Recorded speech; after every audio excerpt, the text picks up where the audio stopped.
Hello बच्चों, कैसे हैं आप लोग? कैसे पढ़ने वाले थे अपन, है ना? पराग कणों के बारे में सारा पढ़ लिया था। लघु बीजाणुधानी की संरचना हो गई थी ना, जिन्होंने वीडियो देखा है ना। हाँ, लघु बीजाणुधानी की चारों परतों के नाम याद हो गए होंगे। ठीक है, मुख्यतः टेपिटम का कार्य पूछते हैं, है ना। परागकण की स्ट्रक्चर पूछते हैं। ठीक है, लघु बीजाणुधानी की स्ट्रक्चर पूछते हैं, लघु बीजाणु जनन क्या होता है ये पूछते हैं। ये सारी बातें अपनों ने पढ़ ली थी। ठीक है, नेक्स्ट अपन पढ़ते हैं अगला स्त्री कैसर। स्त्री कैसर के बारे में पढ़ते हैं। स्त्री कैसर, मैंने आपको स्त्री कैसर के 3 भाग बताए थे पुष्प की संरचना में, बताए थे। वर्तिका, अग्रवर्तिका और अंडाशय बताए थे ना। स्त्री कैसर की अगर मैं बात करूं तो एक ही पुष्प में एक से ज्यादा स्त्री कैसर हो सकता है। एक पुष्प है, एक पुष्प में स्त्री कैसर एक भी हो सकता है और अनेक भी हो सकता है। ठीक है, स्त्री कैसर को सामान्यतः अंडप भी कहते हैं। अंडप क्या कहते हैं? अंडप। ठीक है, तो एक पुष्प में एक से ज्यादा स्त्री कैसर भी हो सकता है और एक भी हो सकता है। अगर एक स्त्री कैसर होगा तो उसको अपन एकांडपी कहेंगे, एक ही अंडप है। और अगर एक से ज्यादा स्त्री कैसर होगा तो उसको बहुअंडपी कहेंगे। क्या कहेंगे? बहुअंडपी। तो जैसे ये पुष्प है ना, पुष्प, एक पुष्प में स्त्री कैसर, जो स्त्री कैसर है एक भी हो सकता है, एक स्त्री कैसर, और अनेक भी हो सकता है। ठीक है, पुष्प में स्त्री कैसर एक भी हो सकता है और अनेक भी हो सकता है। ठीक है, अगर एक स्त्री कैसर है तो इसको क्या कहेंगे अपन? एकांडपी। क्या कहेंगे? एकांडपी। और अगर अनेक स्त्री कैसर है इसको क्या कहेंगे? बहुअंडपी। ठीक है, बहुअंडपी, एकांडपी और बहुअंडपी। ठीक है, एक अंडप है और एक से ज्यादा अंडप है। जैसे एकांडपी जो होता है वो गुड़हल में, किसमें होता है? गुड़हल। गुड़हल में एक ही स्त्री कैसर होता है। ठीक है, एक ही स्त्री कैसर होता है ना। एक ही वर्तिकाग्र होगी, एक ही वर्तिका होगी और एक ही अंडाशय होगा। लेकिन बहुअंडपी में भी 2 टाइप आते हैं। फिर बहुअंडपी में एक से ज्यादा स्त्री कैसर तो है, लेकिन वो स्त्री कैसर या तो आपस में जुड़े हुए, जैसे ये मेरे ये 4 उंगलियां, ये चारों आपस में या तो जुड़ी हुई, ये चारों अलग अलग। ठीक है, अगर जुड़ी हुई है तो युक्तांडपी, युक्त हो गई, युक्तांडपी। और अगर अलग अलग है तो वियुक्तांडपी। समझ में आ रहा है?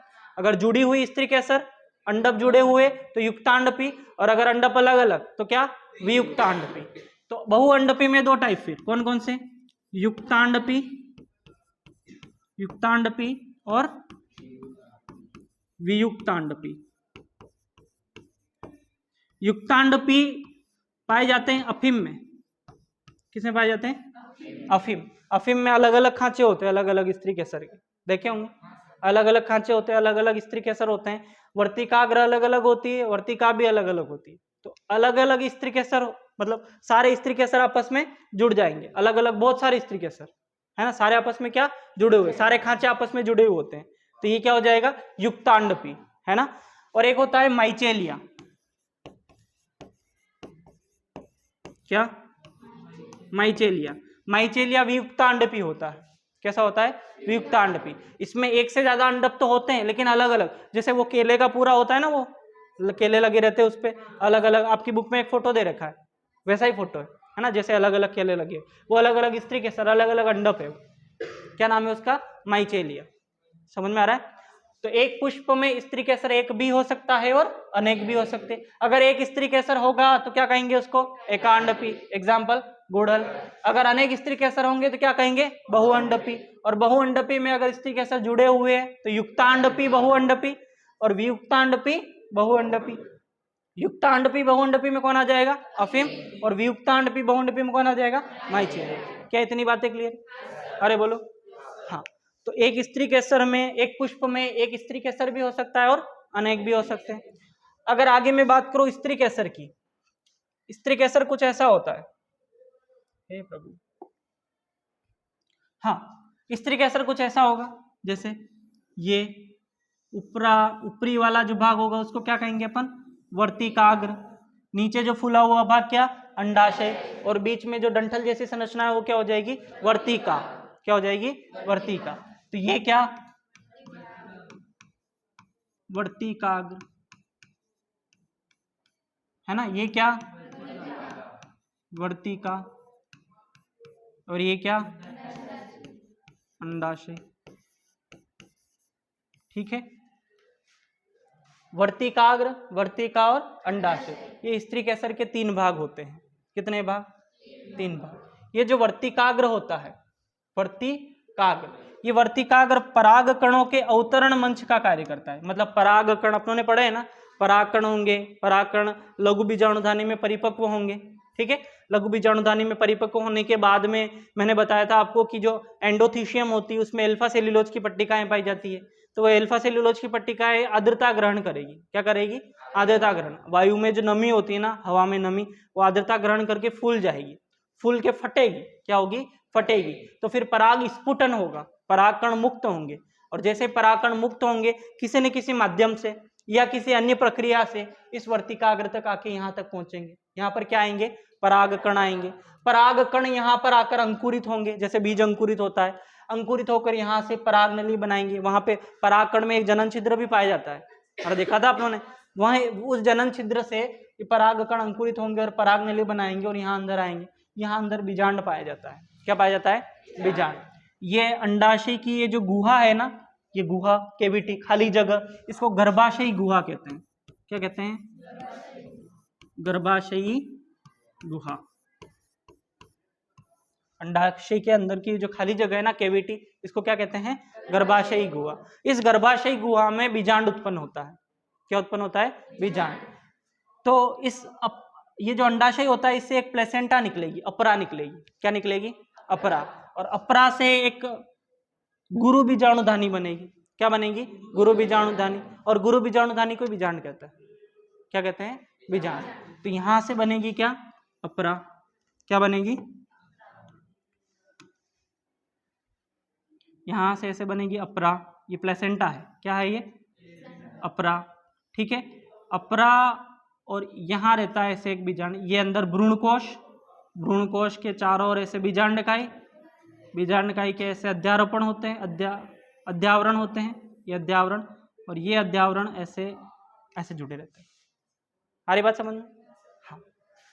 तो ये जो पूरा है, ये क्या है? बीजांड है। ये पूरा क्या है? बीजांड। ये जो अंदर बनी संरचना है, ये क्या है? बीजांड है। पूरी संरचना का नाम क्या है? बीजांड। बीजांड। और यहां पर एक ये एक डंठल है, ये बीजांड, बीजांड और ये अपरा। अपरा और बीजांड को जोड़ने वाला ये एक डंठल है। क्या है ये? डंठल। इस डंठल का नाम होता है बीजांड व्रंत। क्या नाम होता है? बीजांड व्रंत। नाम समझ में आ रहा है? डंठल का नाम क्या है? बीजांड व्रंत। डंठल किस किस को जोड़ता है? एक तो ये अपरा, किस किस को? अपरा, और ये क्या? बीजांड। तो अपरा और बीजांड को जोड़ने का काम कौन करेगा? बीजांड व्रंत। कौन काम करेगा? बीजांड व्रंत।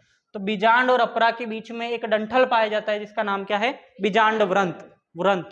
ठीक है, ये बीजांड व्रंत और ये बीजांड जहां पर जुड़ेंगे, कौन कौन? बीजांड और बीजांड व्रंत जिस बिंदु पर जुड़ेंगे उस बिंदु को नाभिका कहते हैं। क्या कहते हैं? नाभिका।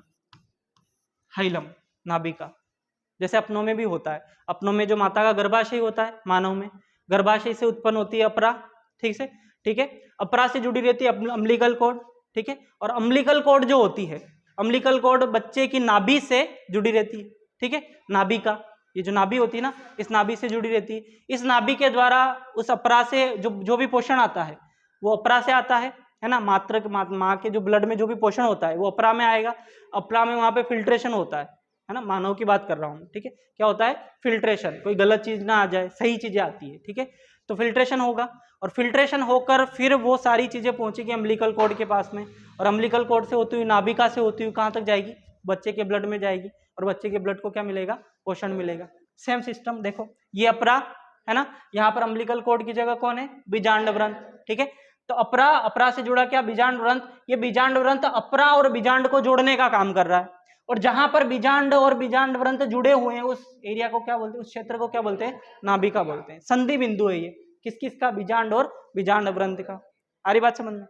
तो ये बीजांड है, बीजांड को गुरु बीजाणुधानी भी कहते हैं। क्या कहते हैं? गुरु बीजाणुधानी। गुरु बीजाणुधानी किससे बनती है? इस अपरा से बनती है। किससे बनती है? अपरा से। इसका निर्माण किससे होगा? अपरा से होगा। किससे होगा? अपरा से। समझ में आ रहा है? अरे आ रहा है। ये जो बीजांड होता है, इस बीजांड के अंदर ये वाला जो है, ये वाला भाग, इसको भ्रूणकोश कहते हैं। क्या कहते हैं? भ्रूणकोश। भ्रूणकोश के चारों ओर ये अध्यावरण होता है ना, बीजांडकाय। क्या कहते हैं इसको? बीजांडकाय। ये बीजांडकाय इस भ्रूणकोश को पोषण प्रदान करता है। सारी चीजें आगे देखेंगे, अभी आप सुन लो ना। इस बीजांड के चारों ओर ये दिख रहे हैं ना ऐसे, ये भाग, इनको अध्यावरण कहते हैं। ये सुरक्षा के आवरण है। क्या है ये? सुरक्षा के आवरण। और जहां पर अध्यावरण नहीं है ना यहाँ पे, इस सिरों को कहते हैं बीजांड द्वारी सिरा। ये सिरा कौन सा है? बीजांड का सिरा है। कौन सा सिरा? बीजांड द्वारी सिरा। बीजांड द्वारी सिरा। और बीजांड द्वारी सिरे के विपरीत जो भाग होता है, ये वाला, इसको कहते हैं निभाग। क्या कहते हैं? निभाग। बातें समझ में आ रही? अरे आ रही। एक पुष्प, यहां देखो, एक पुष्प में स्त्री केसर एक भी हो सकता है, अनेक भी हो सकते हैं। एक स्त्री केसर होगा तो एकांडपी, एग्जाम्पल क्या? गुड़हल। अनेक होंगे तो क्या? बहुअंडपी, युक्तांडपी में अफीम, और वियुक्तांडपी में माइचेलिया। समझ में आ रहा है? अच्छा सुनो, और यहाँ पर ये स्त्री केसर, पूरा स्त्री केसर के 3 भाग, वर्तिकाग्र, वर्तिका और अंडाशय। वर्तिकाग्र परागकण के अवतरण मंच का काम करेगा। यहाँ पे परागकण आएंगे और क्या होंगे? अंकुरित होंगे। ठीक है। ये अंडाशय है। अंडाशय, गर्भाशय गुहा बोलते हैं अंडाशय को। क्या बोलते हैं? गर्भाशय गुहा। इस अंडाशय से एक प्लेसेंटा बनती है, और प्लेसेंटा से किसका निर्माण होगा? बीजांड का निर्माण होगा। ठीक है। बीजांड और प्लेसेंटा को जोड़ने का काम कौन करेगा? बीजांड व्रंत। बीजांड व्रंत और बीजांड जिस बिंदु से जुड़े रहेंगे उसको क्या कहेंगे? नाभिका कहेंगे। क्या बातें समझ में आ रही? बीजांड और बीजांड व्रंत को जोड़ने का काम कौन करेगा? नाभिका करेगा। ठीक है। अब एक अंडाशय में बीजांड एक भी हो सकता है और अनेक भी हो सकते हैं। जैसे एक पुष्प में स्त्री केसर एक भी हो सकता है और अनेक भी हो सकते हैं, वैसे ही एक अंडाशय में एक बीजांड भी हो सकता है और अधिक बीजांड भी हो सकते हैं। अरे हरी बात समझ में? एक बीजांड होगा तो एक बीजांड, है ना, और बहु बीजांडी। और समझ में आ रहा है? एक बीजांड भी हो सकता है और अनेक बीजांड भी हो सकते हैं। अरे बात, एक बीजांड होगा तो एक प्लेसेंटा, एक बीजांड, फिर अनेक बीजांड, तो यहाँ से और प्लेसेंटा बनेगी और बीजांड बन जाएंगे। अरे हरी बात समझ में? ये बीजांड जो होता है ये आगे चल के बीज बनाता है। क्या चल बनाता है? बीज बनाता है। ठीक है। बीजांड आगे चल के क्या बनाएगा? बीज बनाएगा। ये अंडाशय आगे चल के फल बनाएगा। अंडाशय आगे चल के क्या बनाएगा? फल बनाएगा। ठीक है। तो इस अंडाशय में एक बीजांड भी हो सकता है और अनेक बीजांड भी हो सकते हैं। ठीक है। जैसे अनेक बीजांड किस किस में होते हैं? पपीता होते। एक पपीता में कितने बीज होते हैं? एक फल है। अरे एक फल में कितने बीज होते हैं? पपीता। आर्किड हो गया, आर्किड का जो फल होता है ना उसमें भी अधिक। तरबूज हो गया, देखा है? तो बहुत सारे बीज होते हैं उसके अंदर। तो ये हो गए एक से अधिक बीजांड के एग्जाम्पल, पपीता और तरबूज, आर्किड, है ना। जैसे आम हो गया, आम में एक ही बीज होता है, एक ही होता है, तो उसमें एक ही बीजांड होता है। आम के फल में एक ही बीज होता है तो एक ही बीजांड हो गया। आ रही बात समझ में? आम हो गया। अरे आ रहा है? तो एक अंडाशय में बीजांड एक भी हो सकता है और अनेक भी हो सकते हैं। तो बात करते हैं इसकी, देखो ध्यान से। अंडाशय, अंडाशय में बीजांड की संख्या, एक बीजांड हो सकता है, कितने बीजांड हो? एक ही बीजांड हो। और हो सकता है कितने बीजांड हो? अनेक बीजांड हो, है ना। जैसे एक बीजांड जैसे गेहूं में होता है ना, चावल, आम, इन सब में एक ही बीजांड होता है। कितने बीजांड होंगे? एक बीजांड। और अनेक बीजांड जैसे पपीता, तरबूज, आर्किड, इन सब में एक से ज्यादा बीजांड होते हैं। तो बीज भी एक से ज्यादा बनेंगे। और आ रहा है? बीज भी एक से ज्यादा बनेंगे और इसमें बीज एक ही बनेगा। आ रहा है? एक बीजांड में, एक अंडाशय में एक ही बीजांड है तो एक अंडाशय में एक ही बीज बनेगा। समझ में आ रहा है? आर्किड एक ऐसा फल होता है जिसमें लगभग 10,000 बीज होते हैं। कितने? छोटे छोटे छोटे छोटे 10,000 बीज होते हैं। नहीं, आर्किड अलग ही होता है। बीजांड भी 10,000 होंगे तभी तो बीज बने। अरे बीज कैसे बनेंगे? बीजांड से ही तो बनते हैं। बीज कैसे बनते हैं? बीजांड से बनते हैं। बीजांड आगे चल के क्या बनाएगा? बीज बनाएगा। निषेचन के बाद बीजांड से क्या बनेगा? बीज। अंडाशय से क्या बनेगा? फल। समझ में आ रहा है? तो ये हो गया। अंडाशय में अगर एक बीजांड हो, गेहूं, चावल, आम, अनेक बीजांड हो तो पपीता, तरबूज और आर्किड। एक बीजांड भी हो सकता है और अनेक बीजांड भी हो सकते हैं। सुनो ध्यान से। अब अपन एक बीजांड को लेके अच्छे से पढ़ते हैं। अरे क्लियर? देखना ध्यान से, ध्यान से देखिए।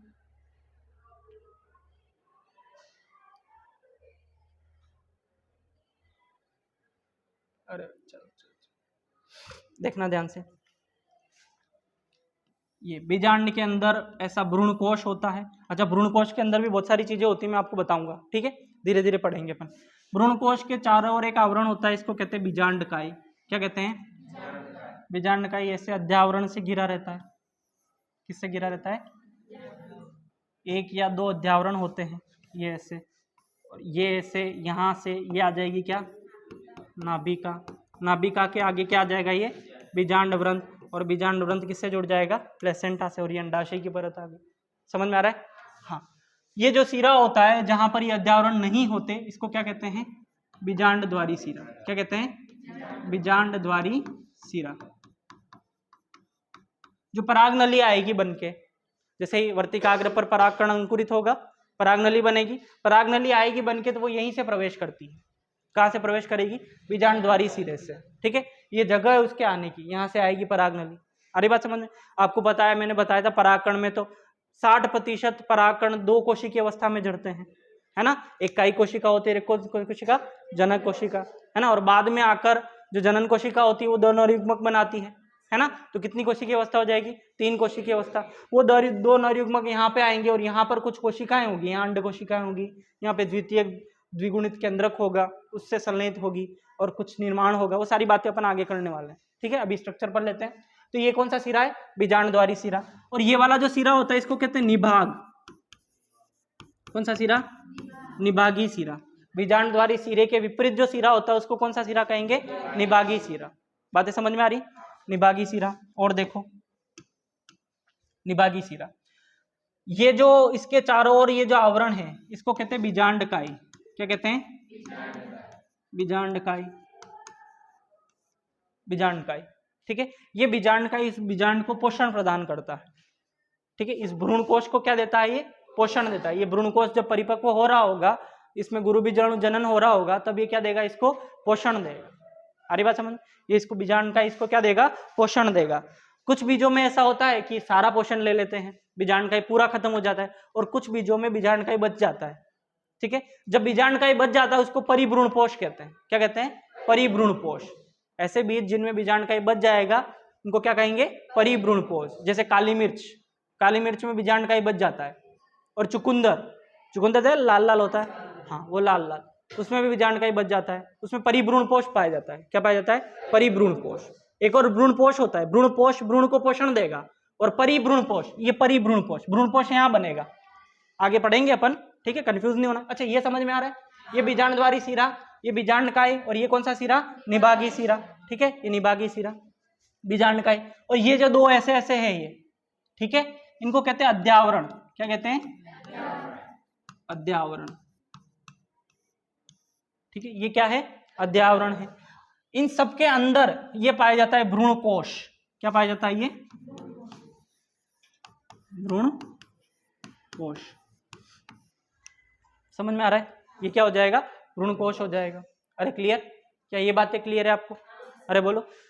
अब इस बीजांड का जो निर्माण होता है वो गुरु बीजाणुधानी से होता है। किससे होता है? वैसे गुरु बीजाणुधानी को बीजांड कहते हैं। गुरु बीजाणुधानी को क्या कहते हैं? बीजांड कहते हैं। अब इस गुरु बीजाणुधानी में गुरु बीजाणु बनेंगे। क्या बनेंगे? गुरु बीजाणु। अरे बात समझ? गुरु बीजाणु को अपन मादा युग्मकोद्भिद कहते हैं। मादा युग्मकोद्भिद। गुरु बीजाणु इस भ्रूणकोश को कहते हैं। किसको कहते हैं? भ्रूणकोश को। ठीक है, जैसे लघु बीजाणुधानी थी, लघु बीजाणुधानी में नर युग्मकोद्भिद बने, परागकण। अरे बने, क्या बने? परागकण बने। वैसे ही गुरु बीजाणुधानी में मादा युग्मकोद्भिद बनेंगे। कौन? भ्रूणकोश। कौन बनेगा? भ्रूणकोश। तो भ्रूणकोश का निर्माण या गुरु बीजाणु जनन कैसे होता है वो पढ़ते हैं। ठीक है, तो हेडिंग लगा लेते हैं इसके बाद प्यारी सी। क्या नाम है हेडिंग का? गुरु बीजाणु जनन।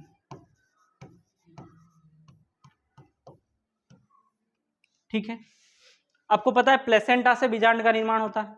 किसका निर्माण होता है? बीजांड का।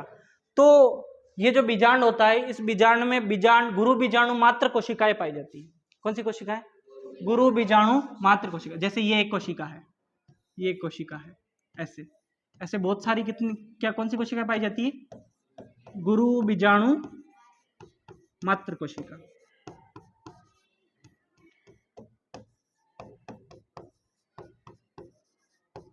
कौन सी कोशिकाएं हैं? गुरु बीजाणु मात्र कोशिका। समझ में आ रहा है? गुरु बीजाणु मात्र कोशिका। इनकी सूत्र गुणिता 2n होती है, ये द्विगुणित होती है। कैसी होती है? द्विगुणित। अब इनमें से किसी एक गुरु बीजाणु मात्र कोशिका में, जैसे ये गुरु बीजाणु मात्र कोशिका है, ठीक है, इस एक गुरु बीजाणु मात्र कोशिका में अर्धसूत्री विभाजन होगा। कौन सा विभाजन होगा? अर्धसूत्री विभाजन। यहाँ पर हुआ क्या? मियोसिस फर्स्ट, अर्धसूत्री विभाजन पहला हुआ। अर्धसूत्री विभाजन पहला होता है तो इसके फलस्वरूप ऐसे दो कोशिकाएं बनती हैं। कितनी कोशिकाएं? दो कोशिकाएं। कितनी कोशिकाएं बन गई? दो कोशिकाएं। अच्छा, आपको पता है अर्धसूत्री विभाजन में गुणसूत्रों की संख्या आधी हो जाती है। तो अगर इसके गुणसूत्र 2n, ये गुरु बीजाणु मात्र कोशिका है, गुरु बीजाणु मात्र कोशिका, ठीक है, इसमें अर्धसूत्री विभाजन हुआ, ये 2n थी, तो इसमें गुणसूत्र कितने आ गए? n आ गए। अरे हरी बात समझ, गुणसूत्रों की संख्या क्या हो गई? आधी आधी हो गई। लेकिन गुणसूत्रों की संख्या आधी सिर्फ अर्धसूत्री विभाजन फर्स्ट में होती है, सेकंड बिल्कुल समसूत्री जैसा होता है। अरे पता है ना? तो सेकंड अर्धसूत्री विभाजन सेकंड होगा, मियोसिस सेकंड, अर्धसूत्री विभाजन सेकंड जब होगा तो कितने गुरु बीजाणु बन जाएंगे? यहाँ पे 4। कितने बन जाएंगे? 4 कोशिकाएं बन गई। और चारों की सूत्र गुणिता कितनी है? n है। चारों की सूत्र गुणिता कितनी है? n। अरे बात समझ में? तो एक गुरु बीजाणु मात्र कोशिका में अर्धसूत्री विभाजन फर्स्ट हुआ, 2 गुरु बीजाणु बने और 2 से कितने बन गए? 4 बन गए। ये एक अर्धसूत्री विभाजन पूरा हुआ है। अर्धसूत्री विभाजन के 2 चरण होते हैं, पहला और दूसरा। तो एक अर्धसूत्री विभाजन पूरा हुआ और कितने गुरु बीजाणु, कितनी कोशिका बन गई? 4 बन गई। ठीक है, जब ये परिपक्व होते हैं तो ये जो बाकी 3 होते हैं ये तो हो जाते हैं नष्ट। बाकी 3 क्या हो जाते हैं? नष्ट। और सिर्फ बचता है एक गुरु बीजाणु। कितने गुरु बीजाणु बचेंगे? एक गुरु बीजाणु बचेगा। आ रही बात समझ में? अरे आ रही है? हाँ, मैंने परागकण लघु बीजाणु जब बने थे, लघु बीजाणु जनन जब पढ़ाया था, तो एक लघु बीजाणु मात्र कोशिका से 4 लघु बीजाणु बन रहे थे। एक लघु बीजाणु मात्र कोशिका से कितने लघु बीजाणु बन रहे थे? 4 बन रहे थे। और चारों ही किसमें बदल रहे थे? परागकण में। परिपक्व होकर किसमें बदल रहे थे? परागकण में। जैसे मैं आपसे पूछ लूं कि 25 लघु बीजाणु है तो कितने परागकण बनेंगे? 100। कितने बनेंगे? 100। लेकिन यहाँ पर एक गुरु बीजाणु मात्र कोशिका से 4 तो बने, लेकिन 3 क्या हो गए? नष्ट हो गए। 3 नष्ट हो गए, बचा कितना? एक ही बचा, एक ही गुरु बीजाणु बचा। मतलब एक गुरु बीजाणु मात्र कोशिका से कितने गुरु बीजाणु बनेंगे? एक ही बनेगा। कितने बनेंगे? तो 25 गुरु बीजाणु से अरे सही है, 25 गुरु बीजाणु मात्र कोशिका से 25 ही गुरु बीजाणु बनेंगे, लेकिन 25 लघु बीजाणु मात्र कोशिका से 100 परागकण बनेंगे। ऐसे प्रश्न पूछते हैं। क्या पूछते हैं? कि 100 परागकण और 100 भ्रूणकोश बनाने के लिए कितने गुरु बीजाणु और कितने लघु बीजाणु मात्र कोशिकाओं की आवश्यकता होगी? तो 100 परागकण बनाने तो 25 ही लघु बीजाणु मात्र कोशिका चाहिए, लेकिन 100 अगर भ्रूणकोश बनाने हैं तो कितने चाहिएंगे? 100 चाहिएंगे। समझ में आ रहा है? क्योंकि एक से एक ही बनता है। अरे हरी बात समझ में? तो ये एक गुरु बीजाणु, ठीक है। अब इस एक गुरु बीजाणु में आगे चल के होगा समसूत्री विभाजन। कौन सा विभाजन होगा? समसूत्री विभाजन। लेकिन यहां पर एक बात अलग रहेगी। समसूत्री विभाजन जब होता है तो पहले केंद्रक अलग अलग होते हैं, केंद्रक 2 होते हैं, और फिर उनके ऊपर कोशिका भित्ति बन जाती है तो 2 कोशिकाएं हो जाती है। यहाँ पर ऐसा नहीं होगा। यहाँ पर सिर्फ केंद्रक का विभाजन होगा। सिर्फ किसका विभाजन होगा? केंद्रक का। कोशिका विभाजन नहीं होगा। बस बीच में क्या बढ़ जाएंगे? केंद्रक बन जाएंगे। क्या बढ़ जाएंगे? केंद्रक। तो इसमें किसका विभाजन हुआ? समसूत्री विभाजन हुआ और क्या हो गया? क्या बन गए? 2 केंद्रक बन गए। कितने केंद्रक बन गए? अब ये 2 केंद्रक विपरीत ध्रुवों की ओर जाते हैं। एक उधर जाता है, एक इधर जाता है। ठीक है, मतलब कंडीशन कुछ ऐसी हो जाती है, एक इधर आ गया और एक इधर आ गया। ठीक है, एक और समसूत्री विभाजन होगा, समसूत्री विभाजन। एक और समसूत्री विभाजन में 2 से कितने बन जाएंगे ये? अरे 4 बन जाएंगे, 2 यहाँ पर और 2 यहाँ पर। क्या बात है, समझ में आ रही है? अरे आ रही है, देखना ध्यान से। फिर आगे चलकर एक और समसूत्री विभाजन होगा।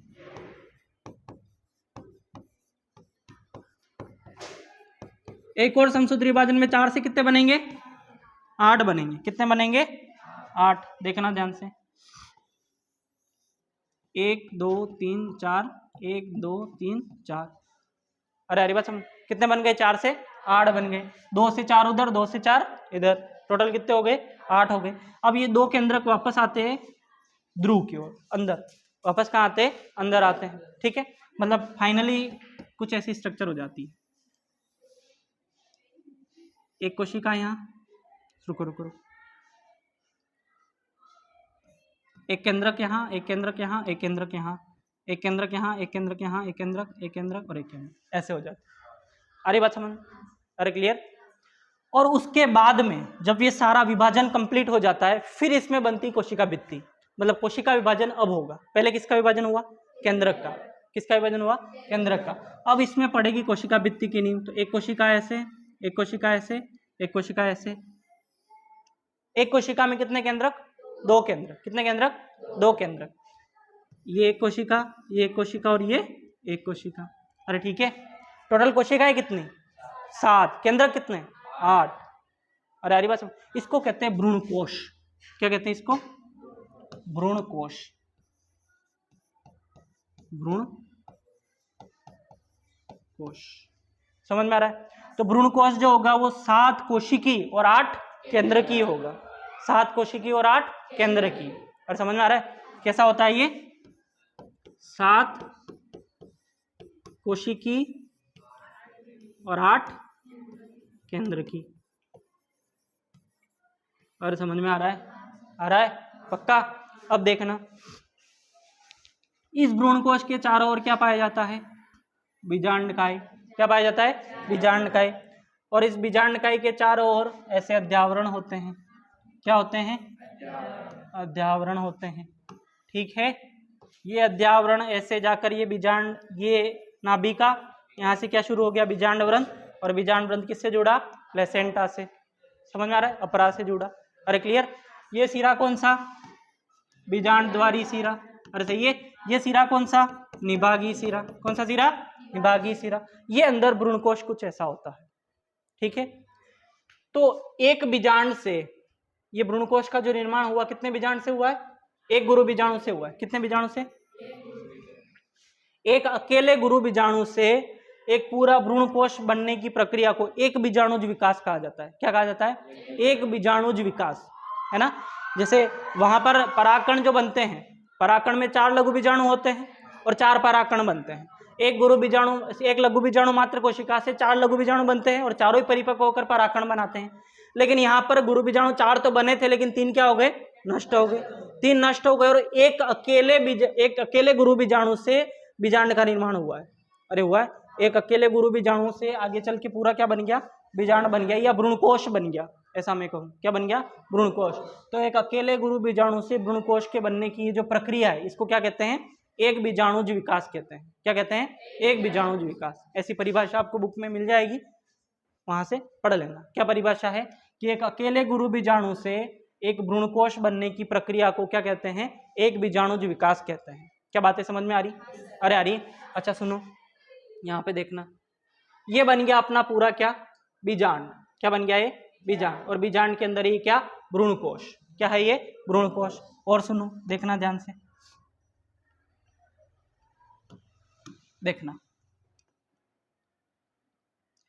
भ्रूणकोश के अंदर ये जो होता है, इसको कहते हैं ध्रुवी केंद्रक। क्या कहते हैं? ध्रुवी केंद्रक, या इसका एक और नाम है द्वितीयक द्विगुणित केंद्रक। क्या नाम है इसका? द्वितीयक द्विगुणित केंद्रक। ठीक है, क्या नाम है इसका? द्वितीयक द्विगुणित केंद्रक। क्योंकि इसमें 2 केंद्रक के सूत्र गुणिता भी 2n हो जाएगी। इस कोशिका की सूत्र गुणिता कितनी हो जाएगी? 2n। और समझ में आ रहा है? ये जो कोशिका होती है बीच में, इसको कहते हैं अंड कोशिका। कौन सी कोशिका? अंड कोशिका। ये जो दोनों कोशिकाएं हैं ये सहायक कोशिका हैं। क्या नाम है इनका? सहायक कोशिका। अंड कोशिका और सहायक कोशिका बीजांडद्वारी सिरे पे पाई जाती है। ठीक है, कहाँ पाई जाती है? बीजांडद्वारी सिरे पे। और इनका जो विपरीत सिरा होता है यहाँ पर 3 कोशिकाएं पाई जाती है। ठीक है, निभाग या कौन सा सिरा है? निभागी सिरा। यहाँ पर इन तीनों कोशिकाओं को बोलते हैं प्रतिविन्यासी कोशिका। क्या नाम है इनका? प्रतिविन्यासी कोशिका। आ रही बात समझ? क्या नाम है इनका? प्रतिविन्यासी कोशिका है।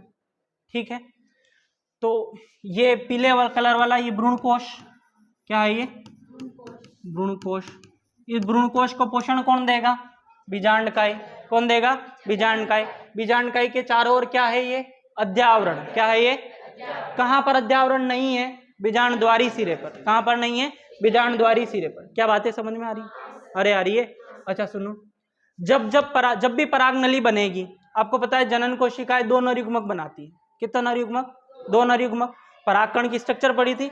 परागकण में एक तो कायिक कोशिका थी जो बड़ी थी और एक छोटी जनन कोशिका थी। अरे थी, वो जनन कोशिकाएं 2 नरयुग्मक बनाती है। कितने नरयुग्मक? 2 नरयुग्मक। उनमें से एक नरयुग्मक इस अंड कोशिका से संलयन करेगा। किसे संलयन करेगा? जब भी फर्टिलाइजेशन पढ़ेंगे तब की बात कर रहा हूं, निषेचन में। अंड कोशिका से संलयन करेगा और यहाँ पर भ्रूण का निर्माण होगा। किसका निर्माण होगा? भ्रूण का। और एक जो नरयुग्मक बचा है वो इस द्वितीयक द्विगुणित केंद्रक से संलयित होगा या ध्रुवी केंद्रक से संलयित होगा और ये बनाएगा भ्रूणपोष। क्या बनाएगा? क्योंकि 2 केंद्रक तो ये और एक और आ जाएगा नरयुग्मक वाला केंद्रक। कितने केंद्रक हो जाएंगे? 3 केंद्रक।